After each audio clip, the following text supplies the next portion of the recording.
Sa madilim na gabi na may liwanag ng buwan, sinabihan ni Uncle Rector si Cordelia na magising sa pamamagitan ng pagtitig sa buwan. Biglang nagising si Yui, at nagsimulang sumakit ang kanyang dibdib.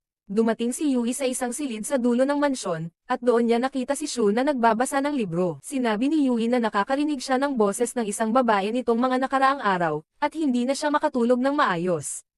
Pagkarinig ng kanyang mga sinabi, lumapit si Shu kay Yui at itinulak siya pababa. Agad niyang kinagat ang leeg ni Yui at masayang sinipsip ang kanyang dugo. Napansin ni Shu na medyo nag-iba ang dugo ni Yui at sinabi niya na malapit nang maganap ang awakening sa kanya. Muli niyang sinimulang inumin ang dugo ni Yui ng buong kasiyahan. Tinanong ni Yui tungkol sa awakening. Sinabi ni Shu na siya ang unang sakripisyal na nobya na nabuhay ng matagal. Nag-usisa si Yui tungkol sa sakripisyal na nobya, at dumating ang kanyang tiyuhin na si Rector. Umalis si Shu at iniwan si Yui roon. Tinanong ni Yui si Rector kung bakit siya ang napiling sakripisyal na nobya. Ipinaliwanag ni Rector na si Yui ay madaling matagpuan at walang espesyal sa kanya. Nagpasalamat si Yui sa Diyos na walang kinalaman ang kanyang ama rito. Biglang nakaramdam ng matinding sakit sa dibdib si Yui, at nakita iyon ni Rector at ngumiti. Binuka niya ang kanyang kamay at sinimulang tawagin si Cordelia. Gamit ang kanyang kapangyarihan, inutusan ni Rector si Yui at dinala siya sa isang lihim na silid. Naroon ang damit ni patay na Cordelia sa silid na iyon. Sinabihan ni Rector si Yui na hawakan ang damit. Pagkatapos mahawakan ni Yui ang damit, pumasok sa kanyang katawan si Cordelia. Lahat ng mga kapatid ay agad na naramdaman na muling nabuhay ang kanilang patay na ina. Lumapit si Ayato at tinanong tungkol kay Cordelia na nasa katawan ni Yui. Umalis si Cordelia nang hindi sumasagot. Sinabi ni Rector na bago namatay si Cordelia, iniutos nitong kunin ang kanyang puso mula sa katawan niya at ilagay ito sa angkop na katawan sa tamang panahon. Gumamit si Rector ng espada upang alisin ang puso ni Cordelia upang sa gayon ay maibalik siya sa buhay balang araw. Dagdag pa ni Rector na hindi pa ganap na kontrolado ni Cordelia ang katawan ni Yui, pero malapit na niyang magawa iyon.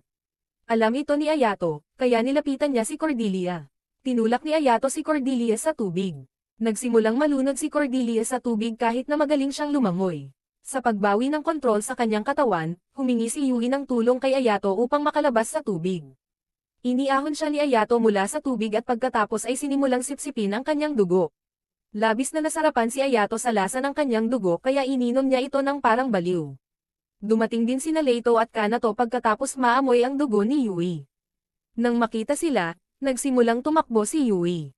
Narating niya ang mansyon at kinuha ang isang pilak na kutsilyo. Bigla namang dumating si Sub-Zero at sinimulang sipsipin ang dugo ni Yui tulad ng isang baliw. Bumagsak si Yui sa kama dahil sa panghihina. Binigyan siya ni Sub-Zero ng kutsilyo at umalis. Sinabi ni Rector kay Yui na dahil sa awakening, ang kanyang dugo ay naging napakasarap. Dahil dito, posibleng maglaban-laban ang magkakapatid at may pwedeng mamatay. Pinadala niya si Yui sa bintana kung saan naghihintay si Cordelia. Muling nabawi ni Yui ang kontrol sa kanyang katawan sa pamamagitan ng paghawak sa kamay ni Cordelia. Pumunta silang dalawa sa lugar ni Cordelia at nagsimulang mag-usap. Isa-isa, dumating ang lahat ng mga kapatid doon. Sinubukang suntukin ni Sub-Zero si Rector pero nagawa ni Rector na ipagtanggol ang kanyang sarili. Hinamon ni Rector ang lahat sa isang laban pero walang tumugon. Binigyan ni Cordelia si Rector ng pilak na kutsilyo at sinabing, patayin ang kahit sino sa kanila. Isang tadyak lang sa puso gamit ang kutsilyong ito ay agad napapatay sa sinuman. Kapalit nito, nangako si Cordelia na ibibigay kay Rector ang anumang gusto niya. Ngunit hinawakan ni Rector si Cordelia at sinubukang inumin ang kanyang dugo. Dumating si Ayato at pinigilan siyang inumin ang dugo ni Yui. Dahil sa galit, inatake ni Rector si Ayato gamit ang espada at tinusok siya sa balikat. Nakita ni Yui ang dugo ni Ayato kaya nabawi niya muli ang kontrol sa kanyang katawan.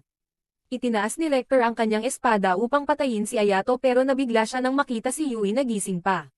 Dinampot ni Yui ang pinakamalapit na kutsilyo at sinaksak ang sarili sa dibdib.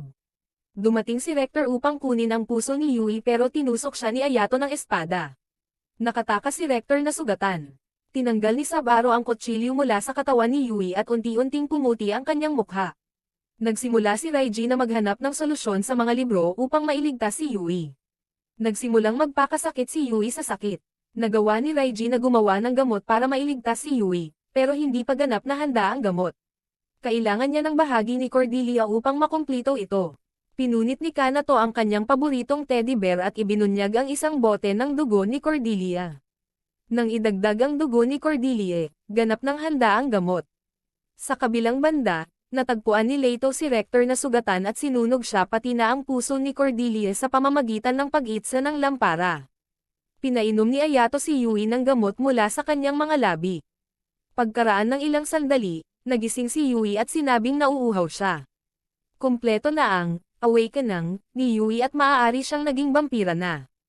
Kung gusto mong malaman ang sumunod na nangyari, available na rin ang season 2 ng anime na ito. Kung nagustuhan mo ang video, gagawa ako ng recap ng sumunod. Salamat sa panonood. Kita-kits sa susunod na video.